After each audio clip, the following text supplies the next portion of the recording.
ગુજરાત રાજ્યના અનેક શહેરોમાં અકસ્માતોના બનાવોમાં સતત વધારો થઈ રહ્યો છે અને અકસ્માતનું મુખ્ય કારણ એક જ છે, ઓવરસ્પીડના કારણે અકસ્માતોના બનાવોમાં સતત વધારો થઈ રહ્યો છે। ત્યારે અમદાવાદ શહેરની વાત કરીએ તો અમદાવાદના રાજપથ ક્લબની પાછળ આવેલ અર્બન ચોકની આગળ રસ્તામાં એક ગમખ્વાર અકસ્માત સર્જાયો હતો, જે મહિન્દ્રા થાર ગાડીના ચાલકે સ્ટીયરિંગ પરનો કાબુ ગુમાવતા ગાડી રસ્તા પર આવી ગઈ હતી અને બે વૃક્ષો સાથે અથડાતા લીમડાના વૃક્ષો ધડાકા સાથે તૂટ્યા હતા।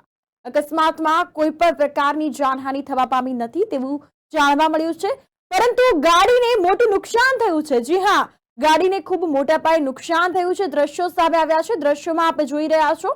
તો ત્યારે ઘટના સ્થળે ઉભેલા લોકો દ્વારા એવું જાણવા મળ્યું હતું કે આ ગાડી કોઈ નાની ઉંમરનો સગીર ચલાવતો હતો, પરંતુ અકસ્માત સર્જાયા બાદ ત્યાં પોલીસ પહોંચે તે પહેલા જ ડ્રાઈવરની અદલબદલ કરી નાખવામાં આવી હતી। ત્યારે અકસ્માત સર્જાયેલ ઘટના સ્થળ પાસે જ આવેલી સોસાયટીમાં લાગેલા સીસીટીવી ફૂટેજ ચકાસવામાં આવે તો સત્ય હકીકત બહાર આવે તેવી શક્યતાઓ છે।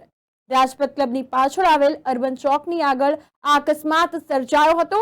થાર ગાડીના ચાલકે સ્ટીયરિંગ પરનો કાબુ ગુમાવતા ગાડી રસ્તાના વૃક્ષો સાથે અથડાતા લીમડાના વૃક્ષો ધડાકા સાથે તૂટ્યા હતા। તો સદનસીબે અકસ્માતમાં કોઈ પ્રકારની જાનહાનિ નથી થઈ, પરંતુ ગાડીને ખૂબ મોટા પાયે નુકસાન થયું છે। દ્રશ્યો સામે આવ્યા છે, દ્રશ્યોમાં આપ નિહાળી રહ્યા છો। આસપાસના તમામ લોકો ઘટના સ્થળે એકઠા થઈ ગયા હતા।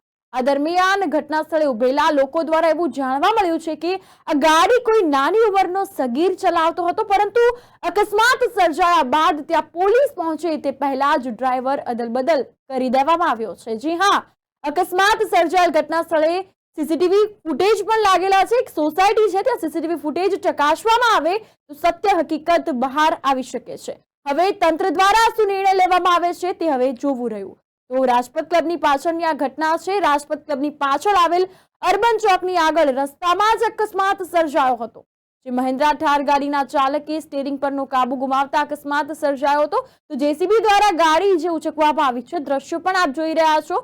તો લીમડાના બે વૃક્ષો ધડાકાભેર તૂટ્યા હતા। તો આ અંતર્ગત રસ્તો ખુલ્લો મૂકવા માટે વૃક્ષો પણ હટાવવાની કામગીરી હાલ કરવામાં આવી રહી છે। દ્રશ્યો સામે આવ્યા છે, દ્રશ્યો આપ જોઈ રહ્યા છો કે લીમડાના વૃક્ષો હટાવવામાં આવી રહ્યા છે। આ અંતર્ગત ગાડીને પણ મોટા પાયે નુકસાન થયું છે। તો આ ઘટના સ્થળે ઉભેલા લોકો દ્વારા એવું જાણવા મળ્યું હતું કે આ ગાડી કોઈ નાની ઉંમરનો સગીર ચલાવતો હતો, પરંતુ અકસ્માત સર્જાયા બાદ ત્યાં પોલીસ તંત્ર પહોંચે તે પહેલા જ ડ્રાઈવરની અદલાબદલી કરી નાખવામાં આવી છે। જી હા, ત્યારે અકસ્માત સર્જાયેલ ઘટના સ્થળ પાસે જ આવેલી સોસાયટીમાં લાગેલા સીસીટીવી ફૂટેજ ચકાસવામાં આવે તો સત્ય હકીકત બહાર આવી શકે છે તેવું લોકો દ્વારા કહેવામાં આવી રહ્યું છે।